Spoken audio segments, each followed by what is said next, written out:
Hi guys! Gawa tayo ng melon juice. Ayan. Wow! Kakayod ko lang siya. Talagyan natin ng ice. Pero, hahatiin ko lang siya kasi malaki naman. Ayan. Parang bukas or sa susunod ng araw ay meron ulit. Ayan, hatiin natin siya. Ayan. Ayan.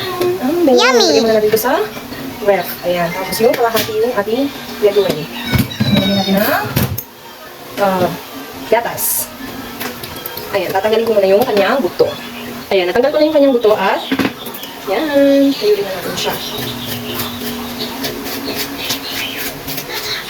Ayan. Galing po pala ito, Bicol. Ayan. Thank you po sa kapamilya namin na nagbigay. Ayan. Pasalubong. Thank you po.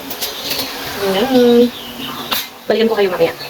Ayan nga po. At ito na yung kalahating na gadgad po. At ilalagay ko na siya dito sa gel. Ayan.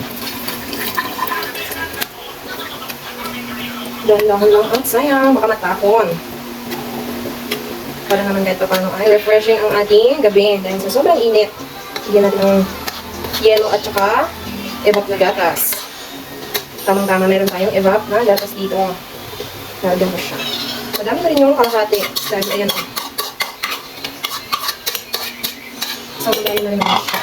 At ito yung ice. Bigyan natin. Ang hirap na pang sa loob.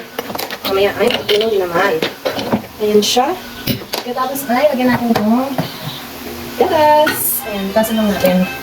Gusto ko ubusin ko dahil malaki naman ito. Para mamaya bukas, pagawa ko ulit na hindi yung aking asawa ay meron ulit na ilalagay. Ayan, kalahati lang ito ang ilalagay. Ayan, checkin lang natin. Ayan, ito. Hindi maabot ang ating sa loob. Pawis na pawis ako guys. Kita-kita naman. Grabe sa ang init.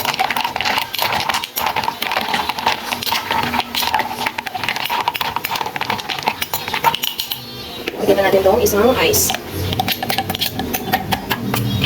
Para mamaya ay malamig na siya. Ito, dadagdagan ko siya ng sugar. Lagyan ko siya ng konting sugar. Dahil para maganda na tamis. Mga 2 kutsara lang siguro. Isa. Mga 2. Ayan. Ayan. Maluhalong inatin yan. Hindi ko maabot ng 2 kutsara sa dulo.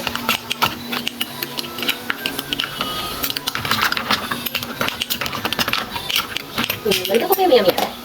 Ayan guys, tapos natin Wow. Hindi ko siya sa malaking lagayan dahil hindi ko siya ma-mix doon sa kabila. Ayan lang guys. Yummy! Thanks for watching. Sana po ay nag-enjoy kayo.